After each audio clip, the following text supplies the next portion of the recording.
તો હાલ દૂધ ખાનારા લોકો માટે એક દુઃખદ સમાચાર સામે આવી રહ્યા છે। દૂધમાં કેલ્શિયમ, પ્રોટીન અને વિટામિન ડી અને ચરબી હોય છે, જેથી દૂધનું સેવન કરવાથી શરીરને શક્તિ મળે છે, જેથી બાળકોથી લઈને વૃદ્ધોને તેનું સેવન કરે છે। પરંતુ તેની સાથે કેટલીક વસ્તુઓ ભેળવીને ન ખાવી જોઈએ અને ખાવી પણ ન જોઈએ, જેમ કે કારણ કે તેનાથી શરીરને ઘણું નુકસાન થાય છે અને સમસ્યાઓ પણ ઊભી થવા લાગે છે।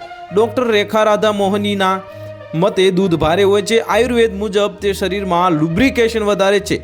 જે લોકોને પેટ સંબંધિત સમસ્યા હોય તેમણે દૂધનું સેવન ન કરવું જોઈએ।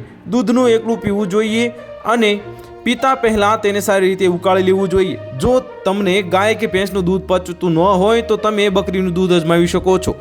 કેટલાક લોકો શિયાળામાં ચામાં ગોળ ઉમેરે છે, કેટલાક લોકો તેને ફાયદાકારક માને છે અને દૂધમાં ખાંડને બદલે ગોળ નાખે છે, પરંતુ આયુર્વેદમાં દૂધ અને ગોળને ખતરનાક મિશ્રણમાં માનવામાં આવે છે। તેનાથી પિત્ત અને કફ દોષ વધે છે, જે હજારો રોગોનું કારણ છે। જેથી ગોળને બદલે ખાંડની કેન્ડીનો ઉપયોગ કરો। સાઇટ્રસ ફળો વિટામિન સીનો ઉત્તમ સ્ત્રોત છે। તે તમારી રોગપ્રતિકારક શક્તિને મજબૂત કરે છે, પરંતુ તેનો ઉપયોગ કસ્ટર્ડમાં ન કરવો જોઈએ। ડૉક્ટરના મતે યોગ રત્નાકર આયુર્વેદમાં આ મિશ્રણને ઝેરી તરીકે વર્ણવવામાં આવ્યું છે।